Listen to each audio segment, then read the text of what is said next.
How do you do, fellow DGens?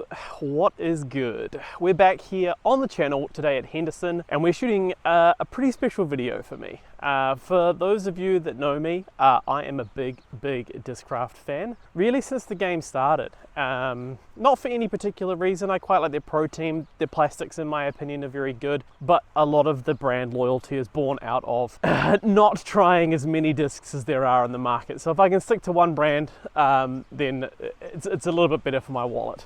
And speaking of wallet, today is going to be quite an interesting video and I'll show you why in just a second.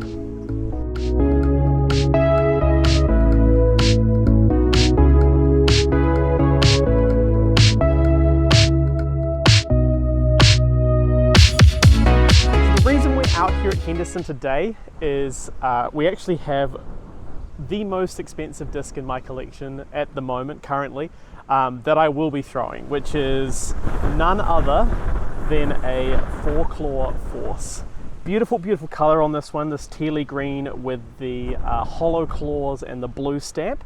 I have been wanting to get my hands on any of the 4-Claws for a long time.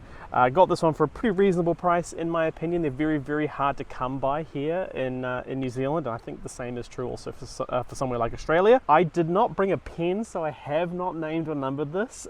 This is not really the course, not really a course where you can lose discs as long as you're being careful, so there's no real concern of that, but that adds a little bit of danger to today's round. And yeah, we are going to work this into the bag. We're going to figure out what sort of stability this is like compared to the other Forces that I have in my collection. And without any further ado, let's get stuck into hole one. All right, it's very windy today. Again, let's admire the 4-Claw before we throw it for the first time. There is danger to the right, so I mean, this should be pretty stable. We're not going to really turn this over. Basket's down there. I normally throw an Athena. See how we go.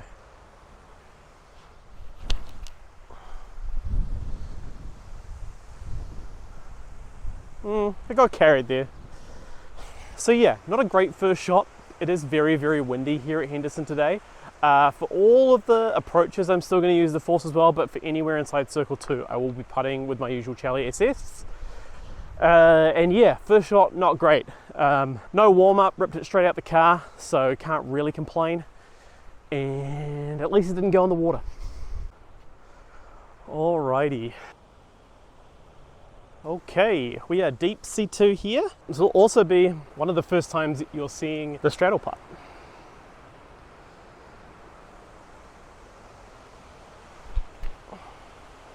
Oh, close.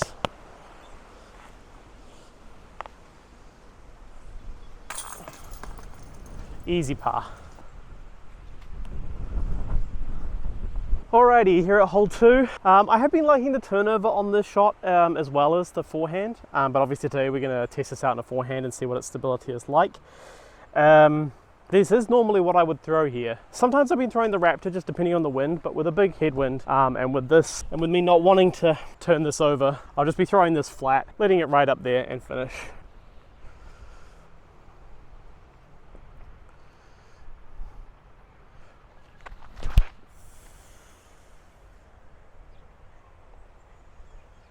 That was a really nice flight.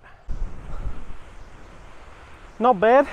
Edge of C1 for the putt. Stunning day here in Auckland at the moment. We've had a lot of cloud this morning, but it's supposed to be gearing up for a lovely weekend, which bodes well for Auckland champs.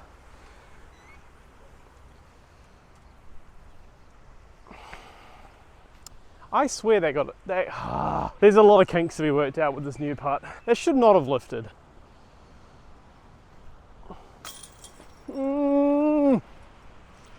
Got to make your comeback as kids. Nobody wants to see the 3-putt.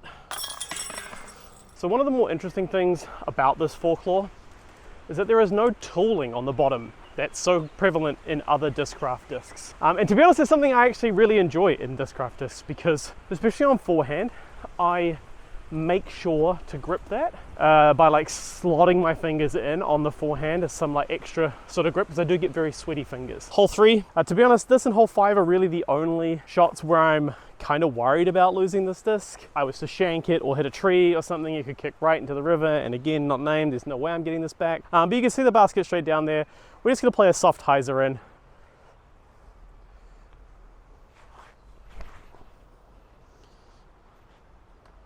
Gorgeous, and the first tree hit.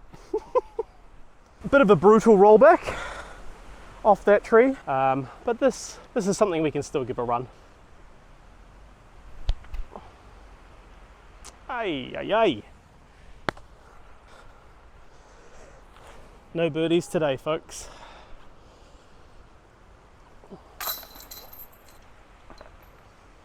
All right, finally, big open bomb time, hole 4. Let's see what this thing can do. We got a slight left to right, so if we give this a little bit of Annie, it should hold.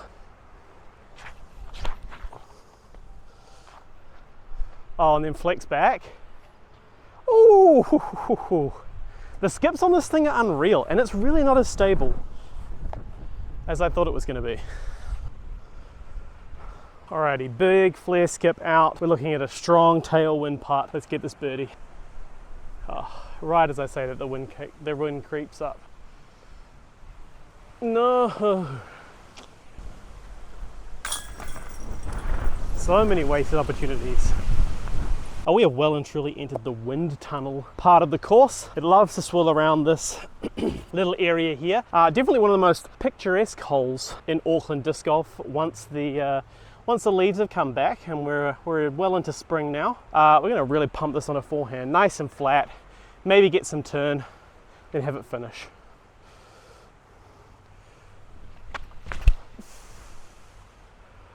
Whoa. I can't tell if that's far or not.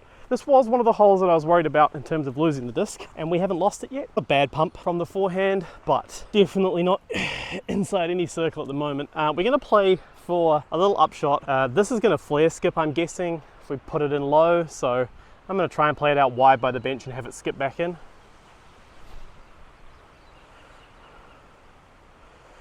Of course, and that time, it just dies for me. You're probably looking at this video and thinking, new putt. You probably need to try another new putt after this, and you're not wrong. I have a lot of confidence at home, but when it gets to the actual green, it's a lot harder. That was a nice putt and a very good par save. Hole 5, for those of you that haven't seen this hole before, is right around that big tree there. You absolutely want to pump a forehand up there with as much hyzer as possible, get it to skip off the dirt, and ideally go in the basket. This has proven to be quite straight on a forehand, so I'm just going to wait a couple of seconds before so this person can get out of the way, because if we put this on a bit too much hyzer, they are very much in the way. On the other side, it's got a little bit of dirt in it now. There aren't any, are there any noticeable marks from that tree you hit? Not really. But I can see why a lot of people really like the old Discraft plastic. It is very, very nice. That's actually that's like wider than I was intending to go, but it should skip up there and give me a putt. So you can see we've been left another sort of tester range here. So it'll be another nice one to get. I thought we were moving away from missing left, but apparently not. Apparently not. That's a shame to miss that birdie. But yeah, these roots here do kind of stop the skip. Here we are, hole 7, the signature hole for Henderson. Beautiful, beautiful hole. This is my favorite hole on the course. Normally I would throw something understable here, have it flip up to flat, ride, and then sort of just like coast in underneath the basket. We're gonna have to throw this one on a little bit more of a flex today. But it will be good to practice that line. We're going to bring the tree on the left into play a little bit, but should be able to flex around that.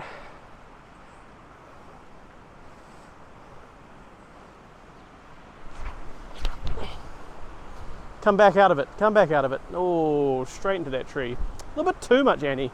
We do not have a backhand line, so I'm going to try and play the intentional skip here off the ground.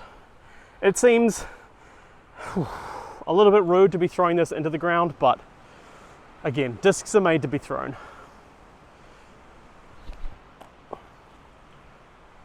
And that kind of worked out well. I thought that was going to come back off the ground, but I'll take the slide. I'll take the slide.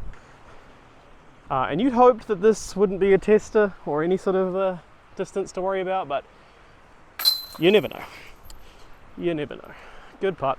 Alrighty, hole 8. We got dudes who are about to walk through the fairway. Okay, well, now we're definitely going to be throwing the forehand because they've sat down right in the way.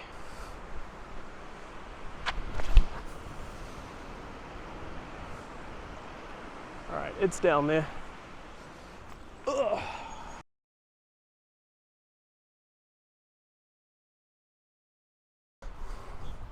Easy tap in for par here. This hole's gotten a lot harder since they moved the tree that was down there. It was on the left there, it had fallen over, and they moved and cut all the debris up and put it in front of the basket along the, they moved the debris and moved it into the fairway. I don't know who did it, if it was the team out here that maintained the course or if it was just the council. We have had complaints about some of the course installations in the past, so it wouldn't surprise me if it was a perturbed resident. I'm gonna go for a wander and see who's up there. We might have to skip this hole. Not sure if it was just a little photo shoot or just chilling up for the afternoon, but this is a little baby fleck. You essentially want to be just over the top of those branches and have it sort of just like drift back in. It's not very far, it's only about 55 meters. So, ooh, that wind's going to make it hard. It's probably going to hold it a bit longer. That's it. Oh, please drop in the bucket. Ah, that tree. That damn tree. What an unfortunate kick. That last branch really stopped it coming through. Essentially like this for a putt. Still got the birdie, baby. Alrighty, last hole of this little 10-hole loop that is Henderson. We've learned some valuable things about this force today. It's definitely less stable than a lot of the other forces that I have, which is perfect. It is 100% going in the bag. I've already actually scratched the stamp, so it's not really in collector's condition anymore anyway. But this will be perfect for what I actually want out of a force. And I'll throw this one a lot and hopefully it gets more beaten in and just gets a little bit more under stability while still retaining its integrity. But that takes us to hole 10. A nice little baby flex, again, a little ace run. You want that skip to push you up and into the basket, so we're gonna try and get that. Again, if you're enjoying what I do on the channel, you know, make sure you show me some love. It's not been a great round by any stretch of the imagination, but we've learned a lot. And this is certainly not the disc for some of these short holes, but it's still nice and fun. All right, so we're gonna go baby flex in through there. Good thing we stopped. We do not want to hit that couple. Nah, too wide, maybe. Oh, all right, not bad. So definitely one of the big takeaways that I've learned about this force, aside from the fact it's a little bit more understable, is that it has a lot of high speed skip. So if you're bombing this, expect to get a big flare kick left. That's not as prevalent at the lower speeds as we saw on both 9 and 10, where I've thrown it and rather than really pump up, it's sort of caught and sat or caught and gone forward, which is a little bit different to what I was expecting from it in terms of a kick. But it has left us nicely with this, which we will hopefully make. And I think that would put us under par. We're either even or one down at the moment, so. Easy. Thanks for watching, guys. Really appreciate it. Love you. Bye.